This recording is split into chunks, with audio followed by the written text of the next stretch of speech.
Welcome to the Fertility Rewire podcast. I'm your host, Kat Stevens, a fertility therapist, educator and advocate. I want to share with you what you should have been told, what you should be being told, and basically to arm you on this journey so that you have the right information to be able to ask the right questions to get the answers you need.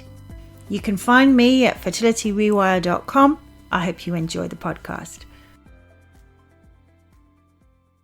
Well, hello and welcome to episode 56 of the Fertility Rewire podcast. And in this episode, I'm going to talk about the stress of ovulation, which if you've been trying to get pregnant, whether that be with your first, second or further children, you may well really identify with this and see this as being an issue.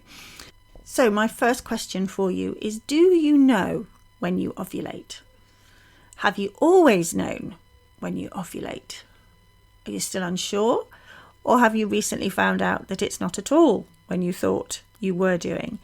Now, I often talk about how what we're taught in school isn't actually relevant to what we need to know when it comes to trying to get pregnant. We often have this idea that we all ovulate on day 14 in the holy grail of a 28-day cycle. But actually, even if you had a 28-day cycle, it's not guaranteed, as I've said before, that you would ovulate on day 14.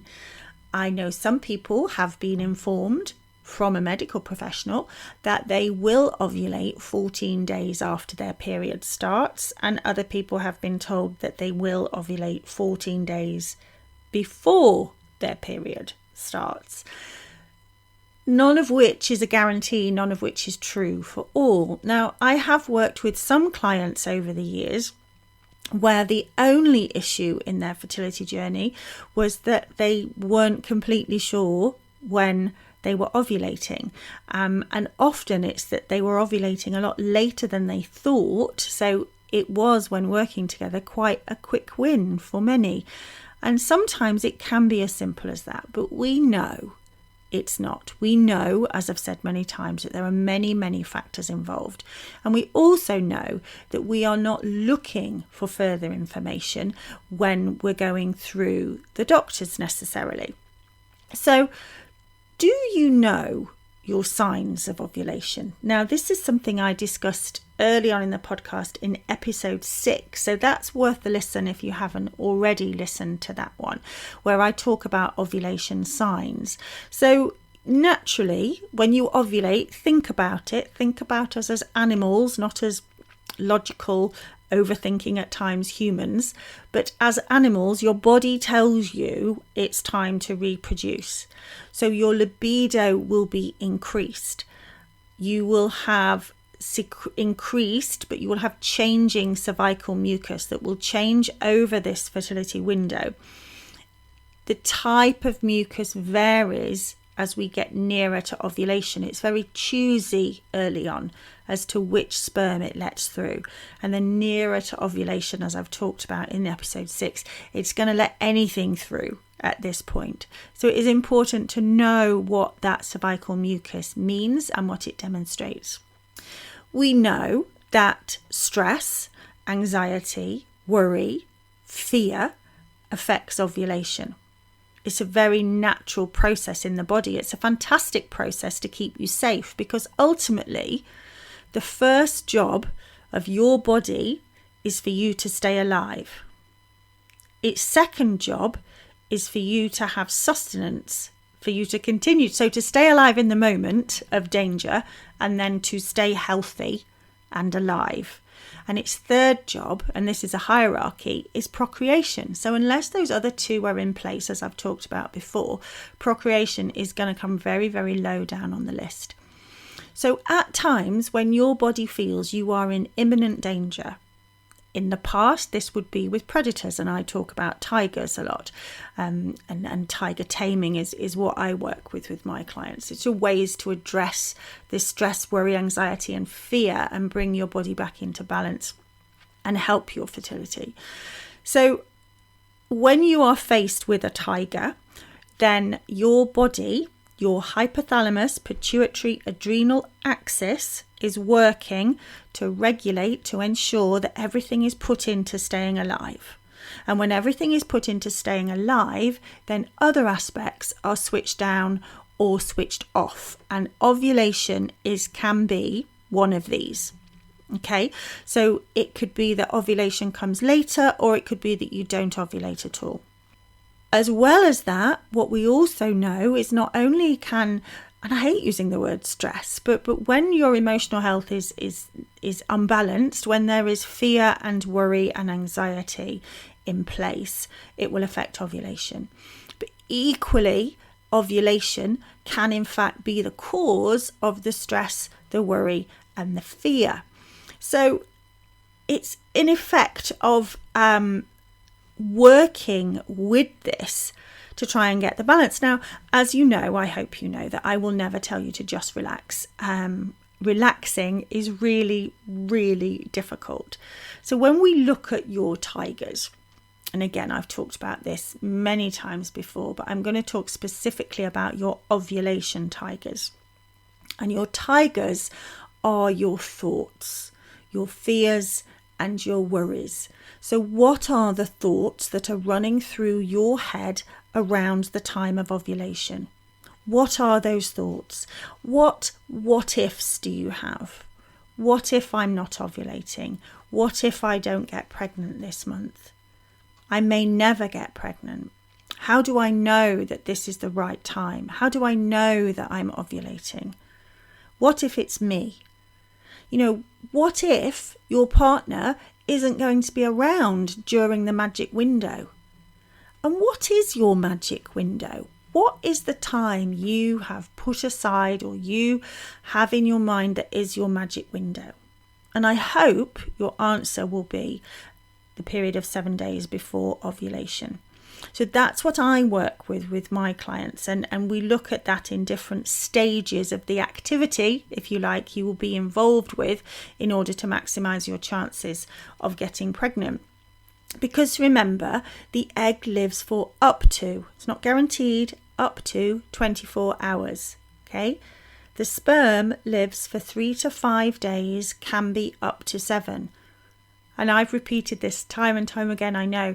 But if you think about that, the design of the body is that the sperm needs to be there ready, isn't it? It needs to be there ready and waiting for when that egg is released. If you wait for ovulation, you may well miss. Also, if this is the first time you've had sex in a while at ovulation, you could be some quite dodgy sperm. That's not a medical term, but you know what I mean. There could be some dodgy sperm in that ejaculate at that point.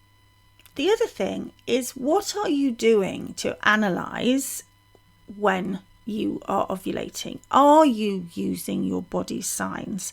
Have you used ovulation predictor sticks before, or perhaps temperature charting, and you know that you're very regular? And if you know that you're very regular and you know when you ovulate, are you still peeing on ovulation sticks around this time? Or do you have irregular periods? Now, or maybe even you have absent periods. Or it could be that in your cycle, and I have clients who have a cycle every 28 days who aren't ovulating. So you can have anovulatory cycles, and there are many things that cause this that we can look into, that we can start to learn more about. But if you are peeing on ovulation sticks every month, this in itself can cause a stress. This, in a sense, can cause that anxiety and switch down those natural signs of ovulation, and maybe even be switching down ovulation itself. Also, ovulation predictor sticks aren't always accurate. So if you have polycystic ovary syndrome, particularly, you will have quite regular luteinizing hormone surges potentially that don't lead to ovulation. So what can you do?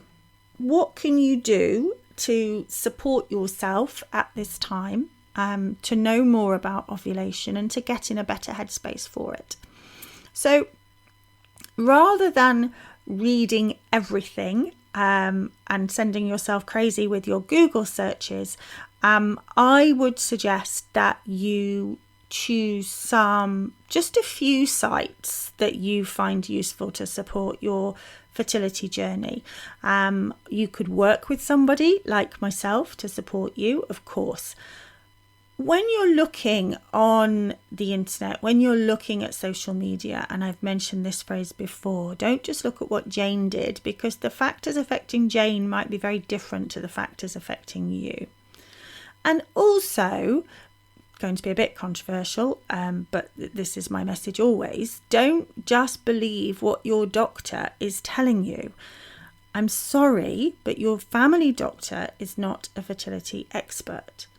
And when you go to the fertility clinic, what you're really looking at there are assisted methods of conception.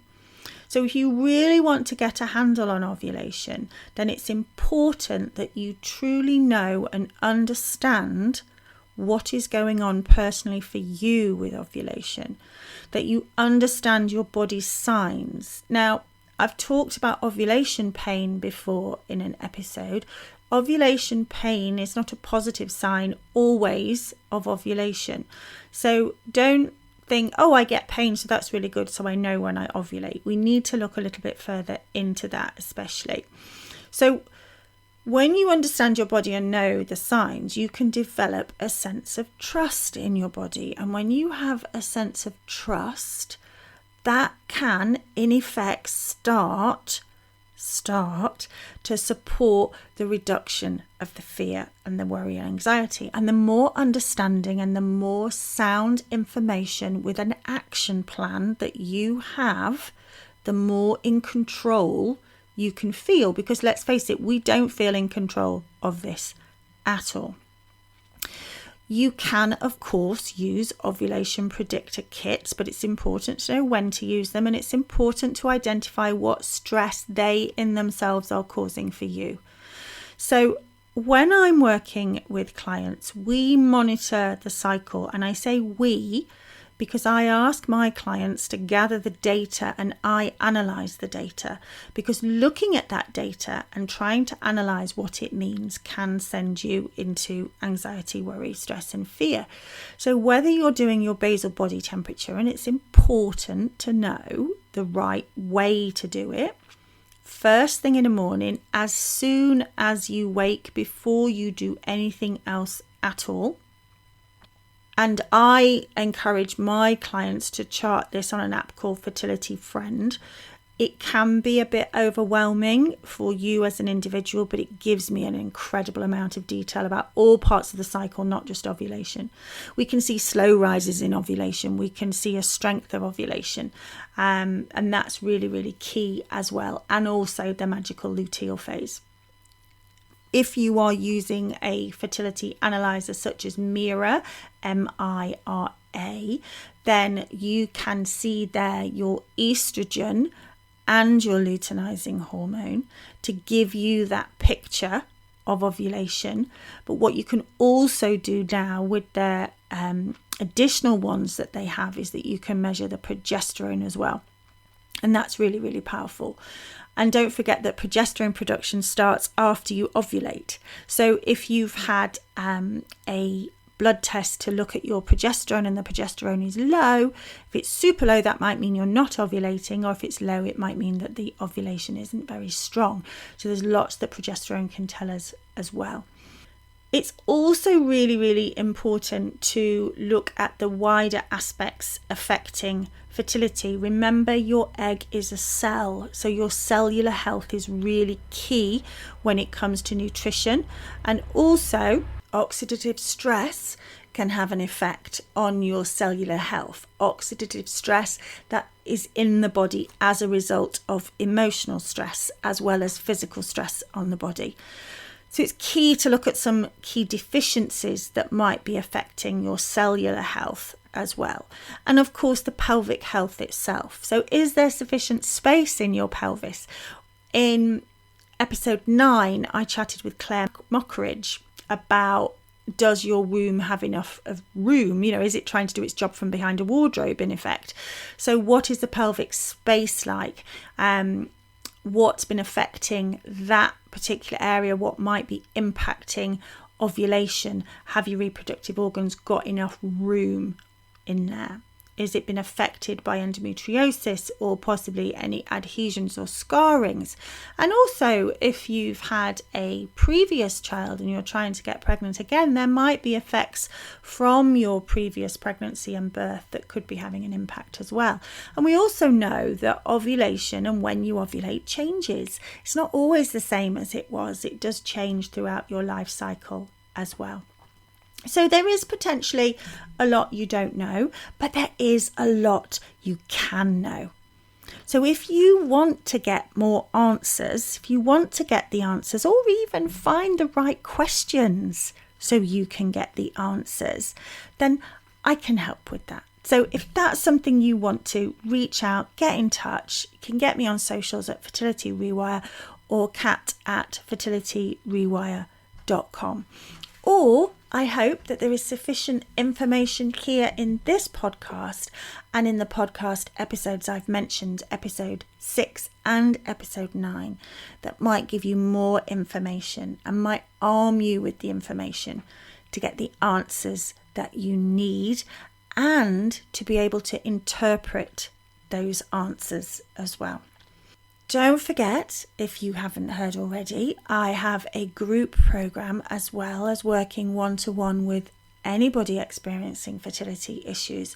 I have a group program that looks where I'm working with people who are trying to get pregnant again, so trying to extend their family and the specifics involved in that and the support of that group.